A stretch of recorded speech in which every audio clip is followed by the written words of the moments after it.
안녕하십니까. 무비썸 이번 주에 다룰 영화 황동혁 감독의 남한산성입니다. 제가 이렇게 말하는 이유는 영화를 보고 나니까 이병헌 배우와 김윤석 배우의 그 톤이 너무 좋아가지고 저도 괜히 혼자 사극 연습을 하는 것처럼 이렇게 톤을 따라해보고 있습니다. 제가 의외로 다른 현대극 연기는 잘 안 되는데 사극 연기는 좀 될 것 같아서 혹시 관심 있는 분들은 이제 연기까지. 네, 연기 저 관심이 있고요. 특히 이번 남한산성을 보고 나니까 연기라는 게 대체 뭘까? 두 사람의 연기, 박해일 씨 연기까지 세 사람의 연기를 보고 나니까 저 안에 어떤 나의 길이 있지 않을까 생각을 혼자 해보게 됐습니다. 저는 보고 나니까 연기를 포함해서 영화가 뭔지, 연출이 뭔지, 각색을 어떻게 하는지에 대한 생각을 되게 많이 하게 됐던 작품이었던 것 같아요. 네, 그러면 썸 포인트를 통해서 남한산성을 하나하나 파헤쳐 보겠습니다. 썸 포인트 제 1장. 왜? 살려줘 이거. 갈게요. 썸 포인트 제 1장. 원작 소설 살려서 죽일 것인가, 죽여서 살릴 것인가. 제목을 원작 소설을 살리느냐 죽이느냐 이렇게 좀 강한 표현을 썼지만 여기에 원작 소설을 살리고 대신 영화를 죽일 것인가, 그리고 원작 소설을 죽이는 방식으로 영화를 살릴 것인가, 두 가지의 길이 있지 않을까라는 생각을 했는데 남한산성은 어떤 길을 따라갔을까요? 사실 원작을 영화로 바꾼다는 거가 특정한 답이 있는, 정답이 있는 문제는 아닌데 사실 몇 가지 패턴이 있긴 하거든요. 영화만의 길을 가든지, 그러니까 새롭게 재창작, 전혀 다른 입장에서 재해석을 해버리든지, 아니면 최대한 원작에 충실하게 모사를 하든지, 크게는 그 두 가지 길인 건데 굳이 두 개로 나누면 이 작품은 원작에 최대한 충실하게 쪽에 가까워요. 근데 우리가 흔히 충실하게라고 하면 사건을 그대로 갖고 간다든지 캐릭터를 그대로 갖고 간다든지, 그러니까 스토리를 안 바꾼다는 거에만 방점을 찍거든요. 근데 사실 더 중요한 거는 그걸 어떻게 찍을까예요. 소설이 문장 그리고 단어들의 조합이잖아요. 어떤 단어를 쓰는가에 따라서 소설에서 맛, 느낌, 톤, 정서가 다 달라지는데 영화도 마찬가지거든요. 누가 어떻게 연기하고 누가 어떻게 찍고 어떤 연출을 하는가에 따라서 똑같은 얘기가 전혀 달라질 수 있는데 남한산성 같은 경우는 사실 김훈 작가의 얘기를 거의 손을 안 보고 그대로 가져왔어요. 김훈 작가의 소설 제 인상에는 흔히 말하듯이 좀 날카롭다, 그리고 호흡도 굉장히 좀 간결하고, 문장 자체가 서늘하고 건조한 문장, 접근, 이런 느낌이잖아요. 영화도 그런 서늘함, 건조함, 간결함 같은 느낌을 살려야 되는 건데 그걸 어떻게 살릴까에 대한, 사실 많은 각색자들, 영화화한 사람들이 그런 고민들을 잘 안 하는 것 같거든요. 이야기를 어떻게 만들고 영화적인 통로로 접근을 하고 있는데, 이 영화 같은 경우는 원작에 정말 그 진맛이 있다고 하면 그걸 최대한 영화라는 형식으로 옮겨 담겠다라는 목표를 갖고 있었던 것 같고, 그게 대부분 상당 부분은 성공했다라고 봐주고 싶은 영화였어요. 그렇다면 김훈 작가님만의 문장, 날카롭고 서늘하고 단문 위주의 빠른 전개 같은 게 영화에도 그대로 적용이 됐다고 보시는 거네요?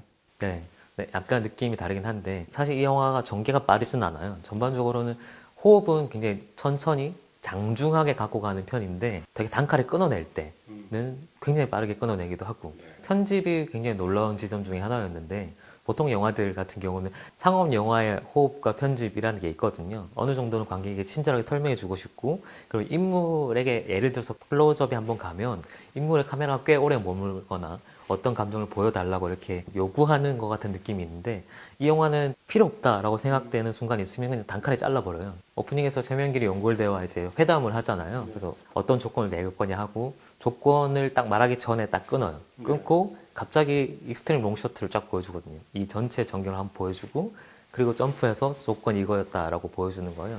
세자조화를 볼모로 보내지 않으면 화치는 없을 것이라 하였사옵니다. 약간 그런 식의 풍경을 보여주든 갑자기 클로즈업된 얼굴을 보여주든 이 사이사이에 들어가는 호흡들이 뭔가를 끊어낸다는 느낌도 있고 충격 효과를 주기도 하고, 약간 관객의 어떤 리듬감을 환기시키는 효과가 있는 거죠. 작가님은 김훈 작가님 소설 남한산성을 표현한다면 어떻게 표현하고 싶으세요? 표현을 한다면 치욕의 역사를 담담하게 그려낸 이야기? 민중의 힘 같은 것들을 믿으면서 이 치욕의 역사를 어떻게 하면 이겨낼 수 있을 것인가에 대한 이야기, 그렇게 저는 봤습니다. 담담하게가 그 작품의 약간 톤인 거죠. 담담하다. 덤덤하다도 아니고 우리가 굉장히 슬픈 일인데 그 슬픔을 그냥 울고 있을 것인가? 그리고 이겨내야 되는데 그럼 어떻게 이겨내야 되는가? 담담하게 이겨내야 된다. 다음 길을 가기 위해서. 뭐 그런 식의 톤이었던 것 같아요, 저는. 사실 말도 지금 하신 것처럼 담담과 덤덤이 느낌이 다르잖아요. 덤덤은 저기 레드벨벳의 덤덤, 예. 정말 깜빡이 없이 훅훅 치고 들어오시는 진지한 영화라니까. 아니 뭐 얘는 진지하지만 저 레드벨벳을 좋아하는 것도 덤덤이라는 노래 정말 좋아요. 네, 알겠습니다. 저도 좋아합니다, 레드벨벳. 네. 어쨌든 단어를 선택하는 것처럼 카메라 위치, 뭐 카메라 편집하는 속도 이런 것도 사실은 영화의 단어, 영화 단위의 단어인 거죠. 그래서 이 영화가 소위 말하는 이런 말의 맛들을 살려내기 위해서 담담하고 때로는 되게 한겨울 칼날처럼 되게 서늘하고 막 이런 정서들을 유지하기 위한 장치들을 몇 가지 마련을 하고 있는데, 예를 들면 이 영화는 되게 겨울의 이미지잖아요. 계속 눈이 오죠. 정말 단순하게는 겨울의 이미지를 나타내기 제일 좋은 거 그냥 추운 데서 찍으면 돼요. 실제로 영화가 추운 데 찍기도 했고요. 거의 대부분 야외 촬영이고, 실제로 이제 촬영 단계에서 얘기들을 보면 입김을 내는 게 제일 중요했다라고 해서 배우들 계속 입김을 내고 있죠, 실제로. 그런 것들도 있고, 전체적으로 약간 레버넌트가 떠오르는 되게 창백한 톤의 영화예요. 색감이. 거기에다가 레버넌트 같은 경우는 자연광 같은 걸 주로 활용했다고 하면, 이 영화는 자연광에서 약간 톤을 더 뺐어요. 색깔을 빼요. 그 기법을 통해서 약간 모노톤에 가까운, 어떤 의미에서는 거의 흑백 영화처럼 느껴지기도 하는 그런 톤을 완성하고 있고, 촬영이 정말 좋더라고요. 그게 한겨울의 색깔인 거죠. 색깔을 통해서 정서를 표현한다는 점을 이 영화는 잊지 않고 있는 거고요. 뭐 눈이 전반적인 색깔이잖아요. 유일하게 강렬한 색깔을 가지고 있는 캐릭터가 임금이죠. 용포 빨간색 옷을 입고 있으니까 그거 빼고는 사실 대부분은 일관된 톤들을 유지하고 있기 때문에. 흰색과 빨간색이 제일 많이 나오는 것 같은데요. 흰색은 하얀색, 겨울, 눈 이런 이미지라면 빨간색은 약간 치열함, 피, 임금의 용포 이런 느낌, 두 개의 색깔로 이루어진 영화 같기도 하더라고요. 썸포인트 제2장, 배우의 사이에도 카메라의 길은 있을 것입니다. 제목 좋은 것 같아요. 네. 배우의 사이에 카메라의 길이 과연 있는가? 왜냐하면 저는 이 영화가 배우들의 시선, 그 등장인물들의 시선이 참 중요한 영화라는 생각이 듭니다. 왕을 향해서 최명길과 김상원이 앉아가서 계속 얘기를 하는데 두 사람은 서로 마주보질 않는 것 같아요. 이 영화의 말의 구도는 삼각형인 거죠. 임금을 중심에 놓고 임금을 통해서 이제 서로의 의견을 전달하는 탁구 게임 하는 것처럼 돼 있어요. 이게 전형적인 삼각관계 아닌가요? 한 사람의 마음을 뺏기 위해서 두 사람이 자기의 논리를 막 펼치잖아요. 내가 너를 얼마나 좋아하는지 알아, 막 내가 뭘 해줄게. 이런 얘기를 하면서 환심을 사기 위한 화술, 이런 것들이 삼각관계 전형적인 거잖아요. 그런 거죠. 근데 두 사람이 방식이 다르잖아요. 척화파와 주화파로 나누고 있고, 기본적으로 상원은 약간 불같은 캐릭터라고 하면 명길은 되게 이성? 차가운 이성을 상징하는 얼음 같은 네. 캐릭터 나오죠. 근데 김인석 씨가 이번 연기가 사극이 처음 아닌가요? 사극은 처음이시죠. 네, 처음인데 저는 놀랐습니다. 사극을 오래 한 것처럼 정말 잘하시더라고요. 연기를 잘하시는 것도 있지만 목소리 톤이 약간의 사투리 같은 게 있잖아요, 김인석 씨가. 그런데도 그 사투리마저도 불로 승화시키는 놀라운 힘이 있었던 것 같습니다. 어찌 만백성이 보는 앞에서 지옥스러운 삶을 구걸하려 하시옵니까? 말의 톤으로 연기하는 것 중에 국내에서 가장 좋은 연기자를 꼽으라고 하면 김수혁 배우일 거예요. 사투리 톤이 있다고 하셨지만 모든 사투리를 다 쓰는, 그리고 모든 사투리 거의 네이티브에 가깝게 쓰는, 심지어 황해 같은 경우는 연변 사투리를 거의 원어민이라고 해야 되나? 원어민이죠. 에 가깝게 구사를 하시잖아요. 구남이라 그랬니? 네 한국과 사람 하나 죽이고 오라. 참. 그 사람 손가락 가져와야 된다. 손가락. MG.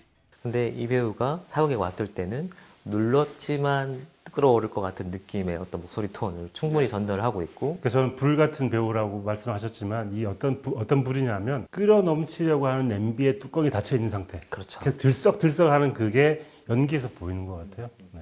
또 반면 이병헌 배우 같은 경우는 시종일관, 사실 이 영화에서 제일 재미없는 캐릭터가 이 명길이라는 캐릭터예요. 끝까지 안 벗겨야 되고 그 냉정함, 어른 같은 느낌을 유지해야 되는데, 이 영화는 뭔가 기교를 안 부리고 있기 때문에 그 말이나 목소리 톤, 호흡으로 냉정하다 혹은 이렇게 이 사람이 이성을 붙잡고 있다라는 거를 계속 보여줘야 되는 거죠. 근데 그 목소리를 표현하기에 이병헌 씨의 낮고 굵은 톤의 목소리들, 만백성과 더불어 죽음을 각오하지 마시옵소서.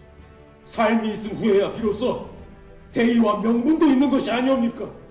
정말 적절한 것 같고, 얘기로 보면 편편한 얘기이기 때문에 배우들의 연기력을 발휘할 수 있는 순간이 없는 거 아니야 아니냐라고 할 수 있지만 사실 저는 고요한 가운데 이렇게 힘든 연기들 그리고 이렇게 색이 분명한 연기들도 드물다고 생각하거든요. 뭐 액션, 몸으로 액션을 하거나 과도한 표정을 보여주거나 그 표정을 보여줄 수 있는 상황을 깔거나 하는 게 아니라 그냥 어떻게 보면 다큐멘터리에 가깝게 그냥 양쪽의 숏을 반복하고 있을 뿐인데 충분히 그 사람들이 어떤 생각하고 있는지 생각하는 바가 전달되는 목소리 톤의 영화라고 해도 괜찮을 것 같기도 합니다. 네. 그 사이사이에 양념처럼 혹은 엇박자처럼 박해일 씨의 연기가 끼어 들어가잖아요. 박해일 씨는 정말 저는 코미디는 최고인 것 같아요. 왜냐하면 저는 경주라는 영화의 코미디를 너무 좋아하기 때문에 경주에서 보면 박해일 씨가 그 신민아 씨를 등 뒤에 놓고 벽지를 이렇게 열어보는 장면이 있어요.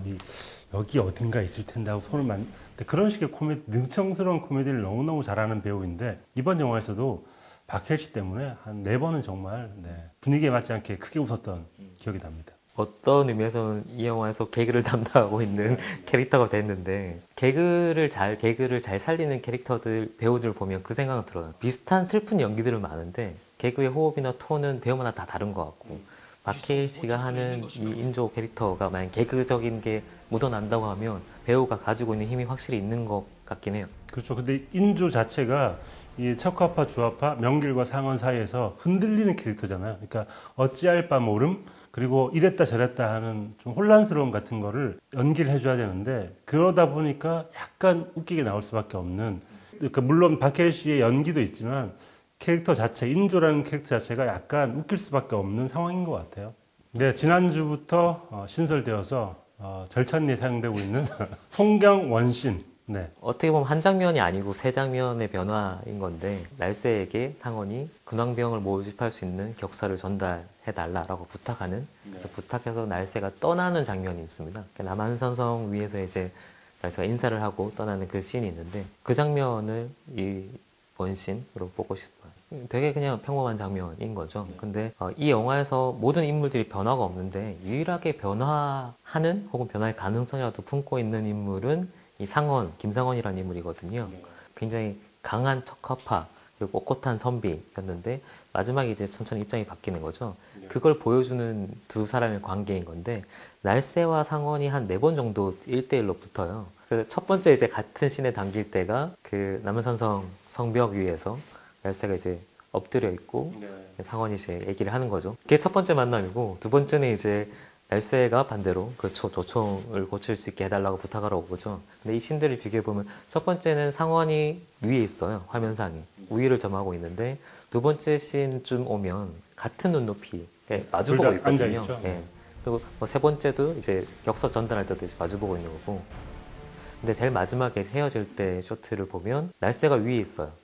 위치상으로는. 그게 아무것도 아닌 것 같지만 사실 단순하게 인물의 위치 변화를 보여주는 거예요. 이 상원이라는 인물은 사실은 백성 위에 군림하는 선비이잖아요. 그런 위치에서 이 독특한 혹은 영특한 백성을 만나서 점점점 아래 내려오는 거예요. 그래서 마지막에는 이 백성에게 자기 입장에서 어떻게 보면 무지렁이 백성에게 모든 걸 걸어야 되는 상황이고 백성 아래로 임하게 되는 과정을 그 쇼트로 보여주고 있는 건 거죠. 근데 보통 이런 쇼트에서 뭔가 의미를 부여하고 싶으면 뭔가 강렬한 음악을 준다든지 과장을 하기 마련인데 이 영화는 저는 꽤 상징화되어 있는 화면인데도 불구하고 그냥 탁 끊어내더라고요. 네. 마지막에 있는 그 누가 누구에게 절을 하는지 사실은 한번 역전되는 상황이 생기잖아요. 그것도 말씀하신 것처럼 이 상원의 변화 같은 걸 보여주는 적절한 대목이 아닌가 하는 생각도 드네요. 이 영상도 보세요.